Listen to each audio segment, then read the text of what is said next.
ये अपना second case है। इसके इसमें भी हमको पी मिनिमम और पी मैक्सिमम निकालना है। फर्स्ट केस में हमें पी मिनिमम और पी मैक्सिमम निकालना था, जिसमें जो फोर्स आपका लग रहा था वो इंक्लाइंड प्लेन के पैरेलल लग रहा था, और इसमें जो फोर्स लग रहा है वो बेस के पैरेलल लग रहा है। ठीक, तो हमें क्या करना पड़ेगा, हमें इसका फ्री बॉडी डायग्राम बनाना पड़ेगा। तो उसके लिए देखिए आपको ये पॉइंट ऑफ कांटेक्ट नज़र आ रहा है।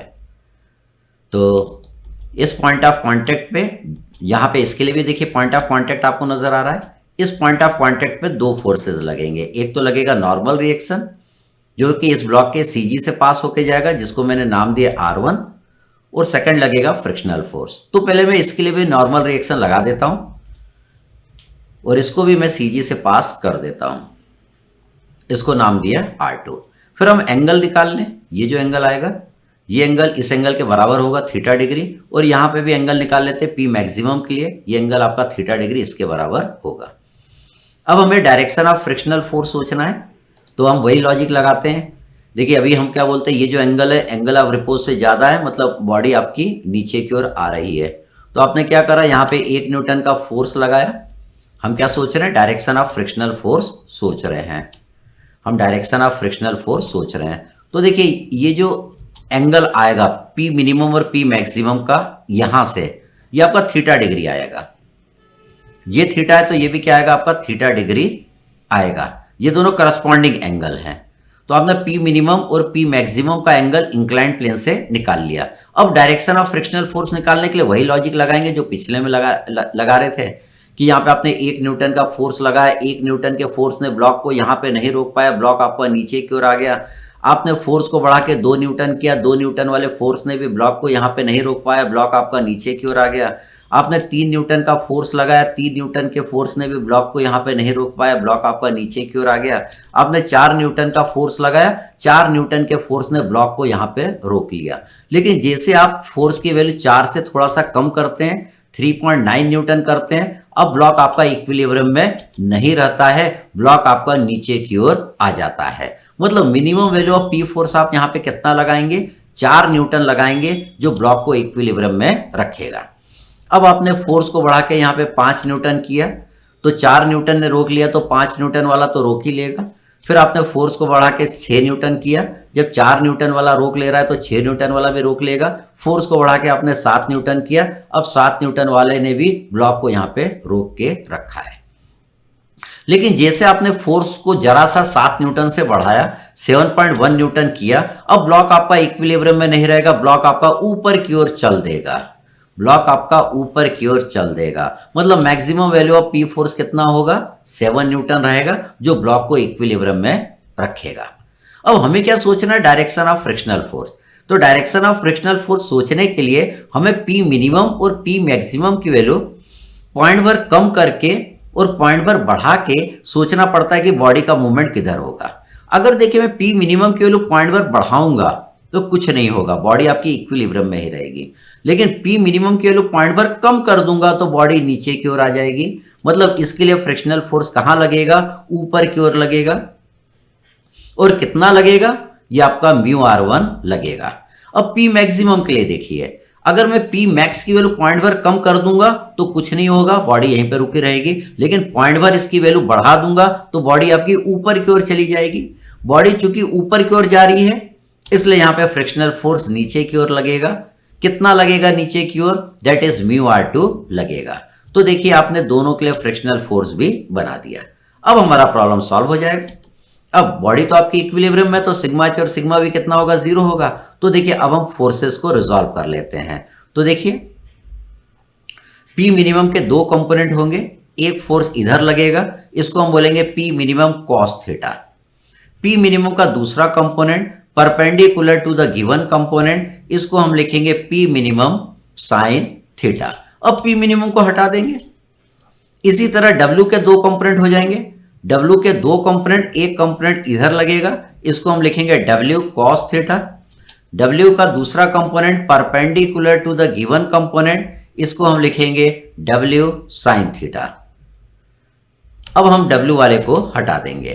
तो देखिए जिन फोर्सेस के हम कंपोनेंट बना चुके हैं उनको हटा के मैं आपको खाली कंपोनेंट दिखाता हूं तो आपका फोर्स सिस्टम इस तरीके से नजर आएगा। तो आपको दिख रहा है ये आपका ऊपर के डायरेक्शन में है, ये भी आपका ऊपर के डायरेक्शन में है और ये आपका नीचे के डायरेक्शन में है।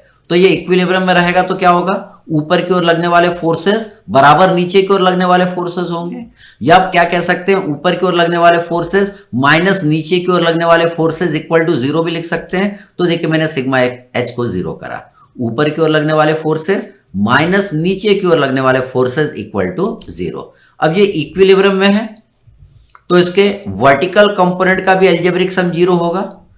आप आइदर इसके वर्टिकल कंपोनेंट का अलजेब्रिक सम जीरो करिए या लिखिए ऊपर की ओर लगने वाले फोर्सेस बराबर नीचे की ओर लगने वाले फोर्सेस। तो देखिए मैंने सिग्मा वी को जीरो किया, ऊपर की ओर कितना लग रहा है R1, नीचे की ओर कितना लग रहा है W cos थीटा, नीचे की ओर कितना लग रहा है P minimum sine theta is equal to zero. ये इसकी दूसरी इक्वेशन बन गई। हम इस वाली इक्वेशन से R1 की वैल्यू फाइंड आउट कर सकते हैं। हमने सेकंड इक्वेशन से R1 की वैल्यू फाइंड आउट कर ली। इस R1 की वैल्यू को मैं पहले इक्वेशन में पुट कर दूंगा और म्यू की जगह देखिए मैं tan phi पुट कर दूंगा। हम जानते हैं म्यू होता है कोएफिशिएंट ऑफ फ्रिक्शन, इसकी वैल्यू tan phi के जितनी होती है। तो म्यू बराबर यहां पे tan phi पुट कर दिया और R1 की जगह ये वाली वैल्यू मैं पुट कर दूंगा तो आपकी इक्वेशन ये बन जाएगी। अब tan phi का मैं अंदर इंटू कर सकता हूं, मैंने देखिए tan phi का अंदर इंटू भी कर दिया। इंटू करने के बाद मैं इस इक्वेशन को सॉल्व कर लूंगा। मैं P मिनिमम वाली वैल्यू इस इक्वेशन में P मिनिमम वाली वैल्यू एक साइड ले गया और कांस्टेंट W वाली वैल्यू दूसरे साइड ले गया और tan phi को मैंने क्या लिख दिया sin phi अपन cos phi लिख दिया। यहां पे भी tan phi को क्या लिख दिया sin phi अपन cos phi लिख दिया। ठीक, तो इस वाली इक्वेशन को मैंने क्या किया, पहले tan phi का अंदर इंटू कर दिया, P मिनिमम वाली वैल्यू एक साइड लिख गया, W वाली टर्म मैंने दूसरी साइड लिख दिया। फिर tan phi को मैंने sin phi अपन cos phi लिख दिया, इसको भी tan phi को अपन sin phi अपन cos phi लिख दिया। ये इक्वेशन हमने बना ली। अब यहां से P मिनिमम कॉमन ले सकता हूं, यहां से W को कॉमन ले सकता हूं। तो ये आपका कौन सा फॉर्मूला बन जाएगा, cos theta cos phi sin theta sin phi, वो किसके बराबर होता है cos थीटा माइनस phi। ये कौन सा फॉर्मूला है sin theta cos phi minus cos theta sin phi, ये कितना होता है sin थीटा माइनस phi होता है। इससे आपका P मिनिमम आ जाएगा। हम क्या करेंगे साइन थीटा माइनस फाइव को डिवाइड कर देंगे कॉस थीटा माइनस फाइव से तो वो टेन थीटा माइनस फाइव बन जाएगा, मतलब P मिनिमम आपका आ जाएगा W tan theta minus five. इसी तरीके से यहां पे P मैक्सिमम भी आप निकाल लेंगे। तो P मैक्सिमम निकालने के लिए आप पहले सिग्मा H को जीरो करके ये वाली इक्वेशन बना लेंगे। सिग्मा H को जीरो करा तो देखिए P मैक्सिमम कॉस थीटा ऊपर लगेगा, नीचे कितना लगेगा म्यू R2 लगेगा और W साइन थीटा नीचे की ओर लगेगा equal to zero. Sigma V zero करेंगे तो देखिए R2 आपका ऊपर की ओर लगेगा, W cos थीटा यहां लगेगा नीचे की ओर, P मैक्सिमम साइन थीटा भी नीचे की ओर लगेगा। ये दो इक्वेशन बन गई। तो ये वाली इक्वेशन से हम R2 निकाल लेंगे सेकंड वाली इक्वेशन से, और म्यू बराबर tan phi हम जानते हैं, ये वैल्यू हम यहां पे पुट कर देंगे म्यू बराबर tan phi और R2 की जगह ये वाली वैल्यू हम पुट कर देंगे। उसको सॉल्व कर लेंगे, उसको सॉल्व कर लेंगे तो इस केस में P मैक्सिमम आपको मिल जाएगा W tan theta plus five. तो स्क्रू जैक जो रहता है वो इसी प्रिंसिपल पे काम करता है। स्क्रू जैक का हम यूज कहाँ करते हैं, जैसे कोई गाड़ी है उसका जब हमको पहिया चेंज करना रहता है तो गाड़ी को लिफ्ट करते हैं, तो स्क्रू जैक किस प्रिंसिपल पे काम करता है, इस प्रिंसिपल पे काम करता है कि कोई बॉडी इंक्लाइंड प्लेन के ऊपर रखी हुई है और हम फोर्स कैसा लगा रहे हैं, बेस के पैरेलल लगा रहे हैं।